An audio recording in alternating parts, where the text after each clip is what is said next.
Amigos del Portal de América, estamos, como lo están viendo, con alguien que tiene muchísimo que ver con la aviación comercial, con la aviación civil en el Uruguay, el doctor Sergio Pérez Lauro, a quien le damos la bienvenida al Portal de América y le agradecemos que nos reciba en su despacho aquí en las instalaciones de la Dinasia. Buenos días, Sergio, ¿cómo estás? Hola, buenos días, un gusto estar con ustedes. Bien, Sergio, a ver, hagamos un poco de memoria. 20 años en la Dirección de Transporte Aéreo Comercial de la Dinasia, la Dirección Nacional de Aviación Civil e Infraestructura Aeronáutica de nuestro Uruguay.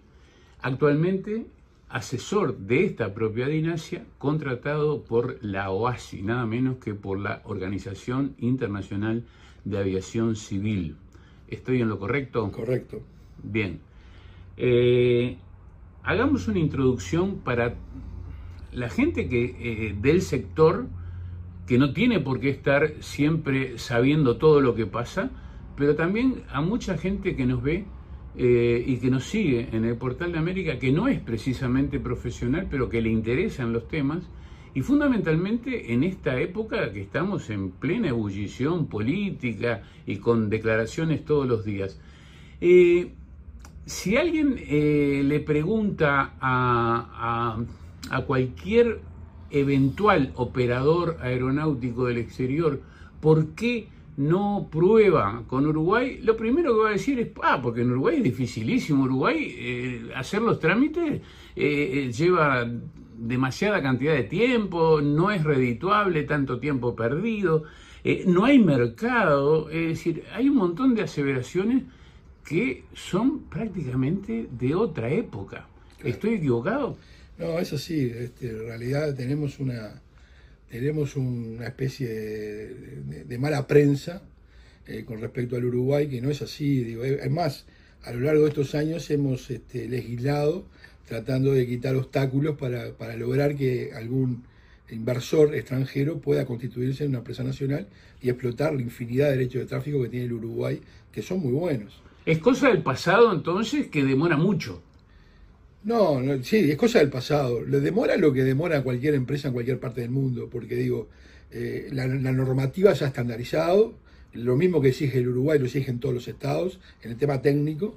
En el tema jurídico, en este periodo de gobierno se han movido algunos elefantes que obstaculizaban los emprendimientos extranjeros. En el caso, por ejemplo, de la eliminación de la cuotificación de capital extranjero en empresa nacional. Eso es importantísimo. O sea, un inversor extranjero que quiere venir a poner una aerolínea en Uruguay no tiene que ceñirse más con aquella obligatoriedad que había de que el 50% mínimo tenía que ser capital nacional. El 51. 51, el perdón. 49 extranjeros. Sí, eso no existe más. Eso no existe más. Y además, eso se aprobó en Brasil hace como 5 años y la Dinasia lo había propuesto hace 10 años.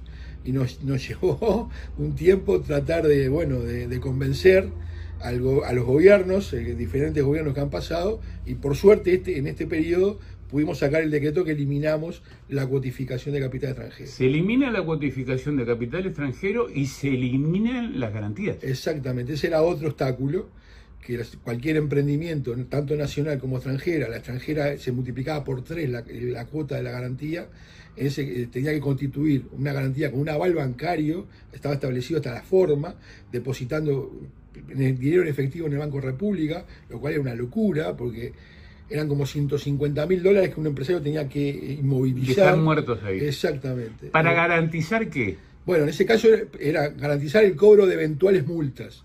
Una cosa, una locura. O sea, no se le pide a una aerolínea internacional garantía por un posible, desastre económico, como ha pasado, sí, claro. Pasó con Varig, me acuerdo perfectamente. Sí. No se le pide garantía por eso, pero no. Se le pide para que pague las multas. Para que pague las multas. Además, te digo, yo entré en aviación civil en el año 78 como administrativo. Desde esa época hasta que se eliminó, nunca la aviación civil ejecutó una garantía. Porque las multas se pagaron siempre. Una cosa de loco. Bueno, A ver, no se exigen garantías. El capital que venga de donde venga puede constituirse sin ningún impedimento.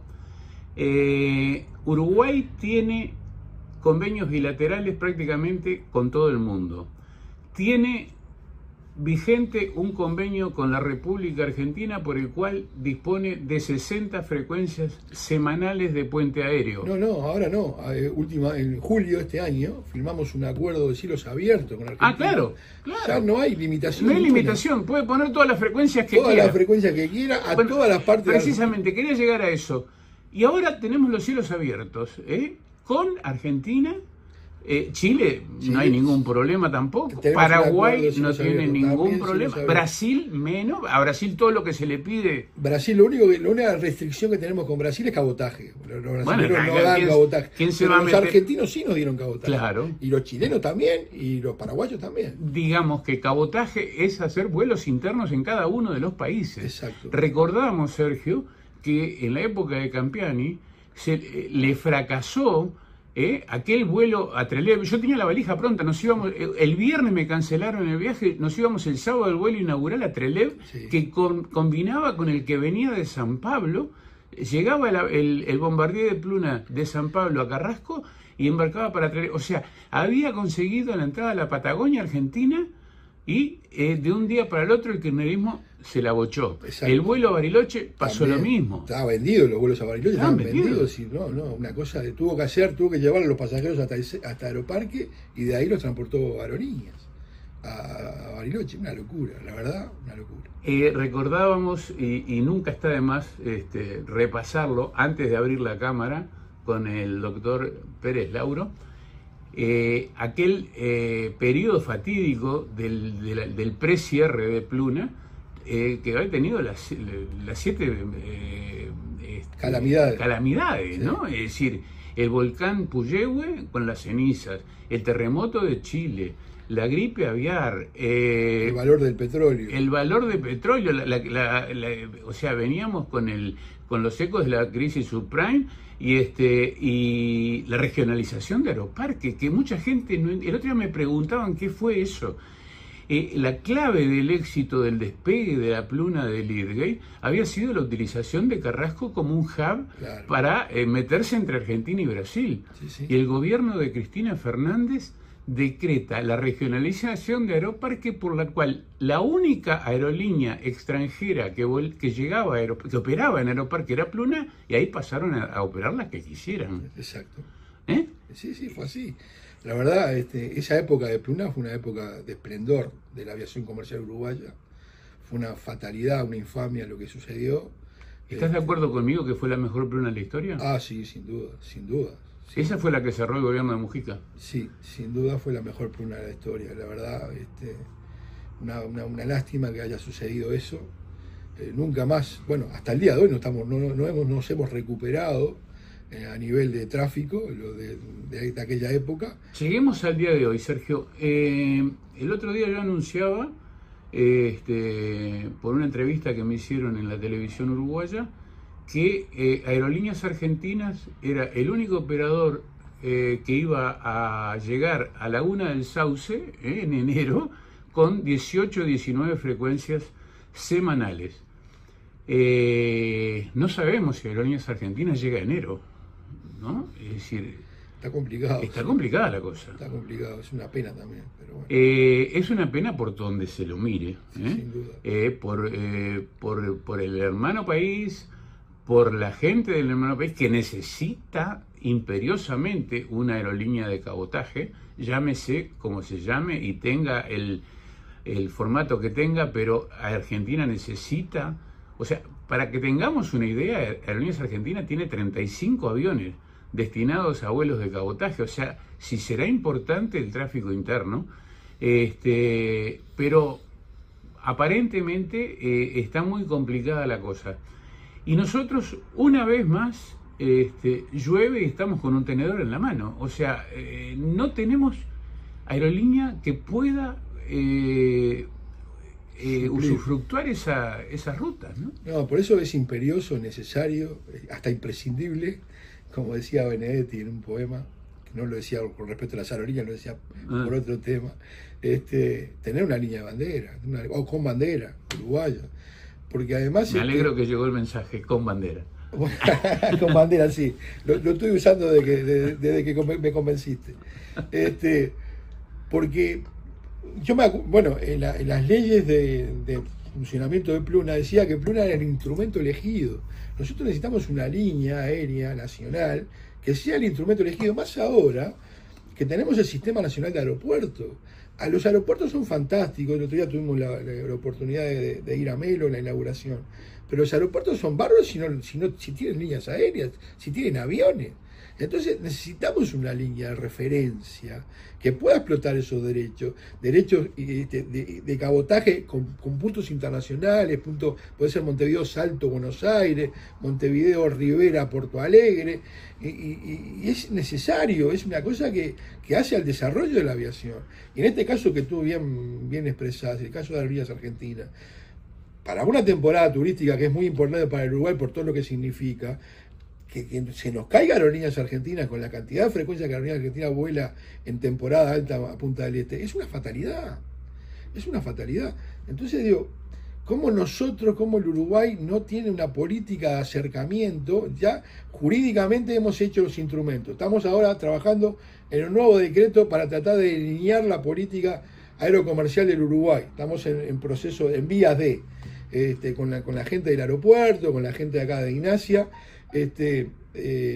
tratando de hacer un llamador a los capitales para que vengan a constituirse en el Uruguay, pero los derechos de tráfico, que son fantásticos, no alcanzan porque somos un mercado pequeño y necesitamos incentivos como cualquier emprendimiento internacional. Claro, pero a ver, somos un mercado pequeño, estamos acostumbrados a reconocernos como un mercado pequeño, pero la apertura del cielo cambia sustancialmente el eje de la cuestión.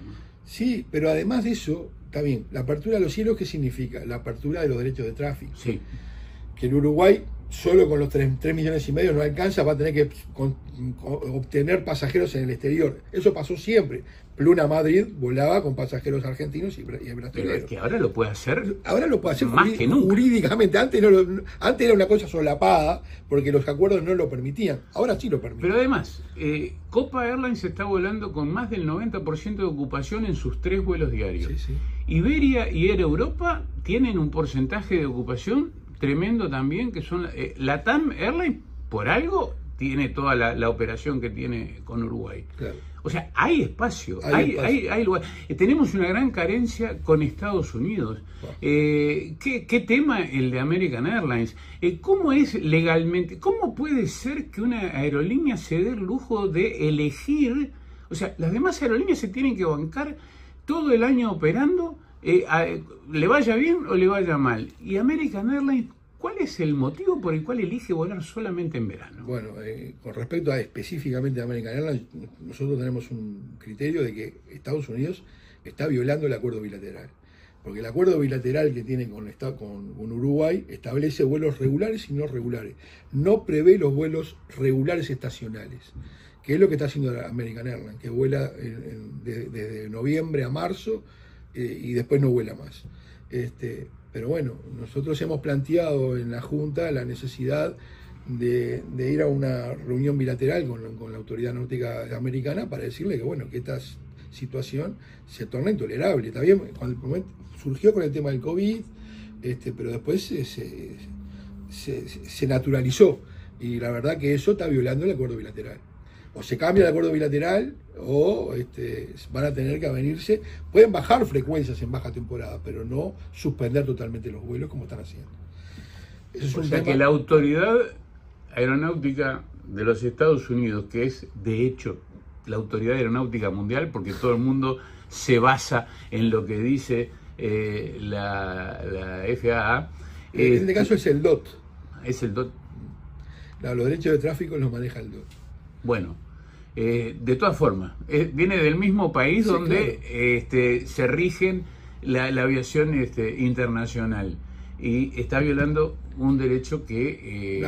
un acuerdo bilateral que es el que otorga derechos a su contraparte. Nosotros sostenemos eso, que está violándose el acuerdo y que, bueno, que el mismo acuerdo prevé que cuando suceden esas circunstancias, la autoridad que se siente perjudicada puede pedirle a la otra autoridad una reunión de consulta que en el plazo de 60 días se tiene que celebrar, bueno, para manifestarle que esa situación es intolerable. A ver, Sergio, para ir redondeando esta interesantísima charla, tendríamos para hablar horas si nos ponemos a tocar todo lo que está pendiente.